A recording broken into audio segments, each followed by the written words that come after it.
is episode 8 of Saturday Night Live, and in this episode we will be discussing something called collections. And by now you know, right? So we cover entire management. So we have covered finance, we have covered economics, we have covered management, we have covered all subjects till now. And today we are covering accounts and finance, mostly accounting because collections deal with business, and we will be discussing what these collections mean for a business, right? So we will be looking from a business perspective. पता चला कुछ लेन then बाकी था?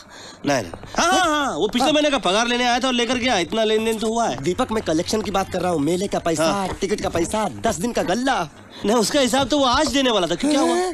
It was basically Rajpal Yadav, who's the colleague of Govinda, which is Deepak in the movie, is asking him about the collections in the business, right? So when he says collections in the business, that means regular payments that they were supposed to receive and various other items that he mentions.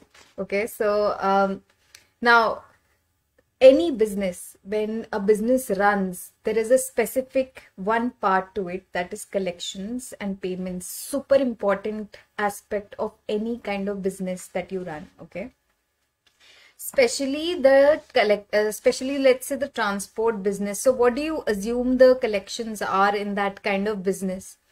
In that kind of business, the collections basically deal with the money that comes from customers. That is one kind of collection.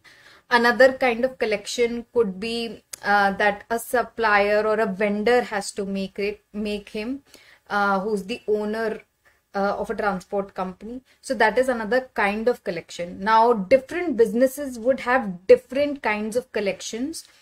This could be something, a service given to a client, but the client says, I will pay you in installments, or the client would pay the owner after a period of time, and hence this is called a collection. Okay, so every business has this part. Now, one important thing to understand here is how does this collection takes place in any kind of business. Now, these collections are basically collected through cash or credit in a business. When they are collected on credit, that means a person might not get the money then and there. Okay, what does this mean? This means that the owner would get that payment after a while. Basically, like I mentioned, is this aspect of any business. Now let's look at from the business perspective, right? So when a business gets the payment, what do, right? So I will give you one more example. Let's say I am running a business, okay, and somebody, one of my students tell me that I will pay you later, and meanwhile I've given them a class or a workshop, right? So now for me, that person has become accounts receivable, right? So that means they will pay me in future, but that amount of money, the way I record it in my books, is called accounts receivable, because I will be receiving that money later in time. Okay, so in accounting it is referred as accounts receivable. Okay, I hope that's easy to understand. Now when we would have to calculate something called I'll show it to you. Okay, so I hope you can see it on my screen. Now this is called average collection period. Now every business records this, understands what an average collection period means. Now average collection is how soon the company can collect its receivables. If you can see it on my screen, it clearly says that average collection period is equal to 365 divided by receivable turnover ratio. Okay, we are going technical here a little bit, but hang on and understand this for a minute. Now, every business has to do this. To calculate this average collection period, that means once I've calculated this, before calculating this, rather, I would have to calculate receivables turnover ratio, right? Because the denominator here says receivable turnover ratio. Now, I will show you what receivable turnover ratio is, but understand this. If this average collection period is shorter for a business, that means it's better. It's great, right? Because it's beneficial, because I as a business can collect the payments from my students on an early basis. I hope that's clear to you. The second part of it that I mentioned, receivable turnover ratio. Now, I hope you can see it on my screen now. Receivables turnover ratio is net credit sales divided by average accounts receivable. Now, again, two terms that you might not be very familiar with. So let me just tell you. Net credit sales means the money that I as a business am earning. So that is my sales aspect. So credit sales, right? Not cash sales. We are talking about credit sales that are done on credit card. Just for you to understand right now. So credit sales, all the amount that is coming through credit. And divided by average accounts receivable. Now, average of accounts receivable. Accounts receivable, I already mentioned to you what it is in the beginning. Average would be the opening plus closing divided by 2. Now, what is opening plus closing? Opening means opening in the beginning of the year, and closing means accounts receivable at the end of the year. So what I'll do is I'll take those both figures and divide it by 2. Add them and divide it by 2. Basically taking out an average of them. Right? So that is how you would calculate average accounts receivable. Please remember, these both are yearly computation. Okay. So yearly, I would compute the receivable turnover ratio for myself, and also the average accounts receivable. I have, guys, given you an example here which I would quickly explain to you so that you understand this important, extremely important concept in accounts. If you can see on my screen, there are two companies, Adidas and Nike. Okay, so I have shown you the sales for Adidas and Nike, and the company's accounts receivable are also given there, right? I hope you can see it on your screen. So it's given for 2019 and 2018. So one becomes the opening, the other becomes the closing.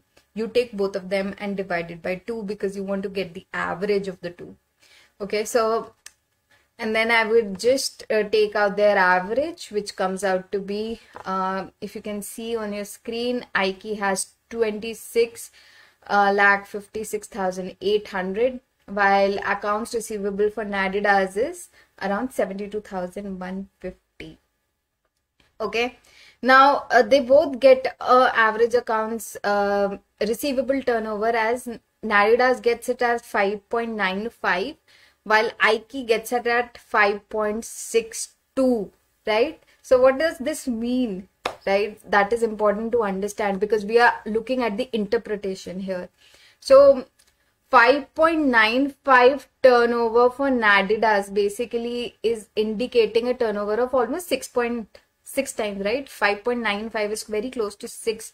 It is 6 times a year they can actually get those receivables turnover, and Nike has slightly lesser than Adidas, which is close to 5.62.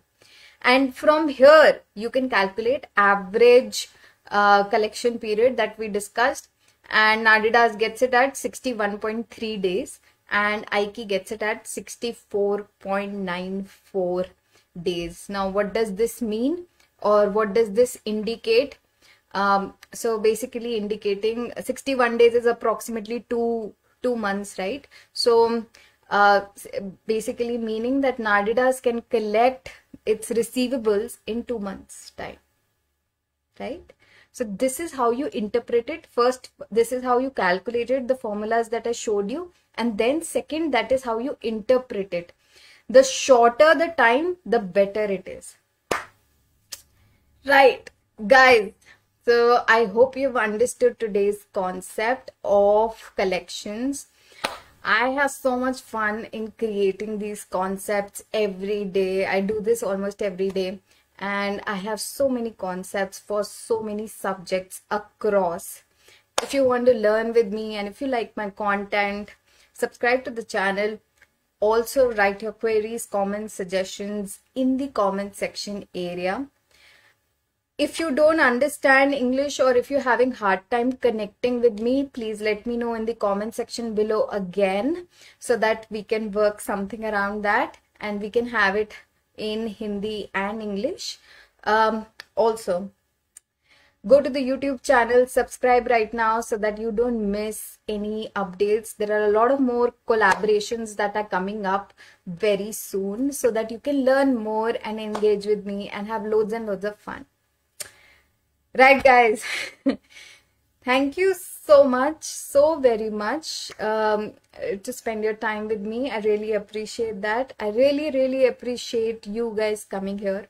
And if I'm able to provide you any sort of value, please join me in deconstructing lots and lots of movie scenes, right? And having so much fun doing so and understanding the concept at a deeper level, right? This is just a 15-minute session. We can do this for a very long time and understand the concept in so much of detail, right? All right, guys, thank you so much. Please take care. Stay safe wherever you are. Stay healthy. And it's a goodbye. Bye. Take care.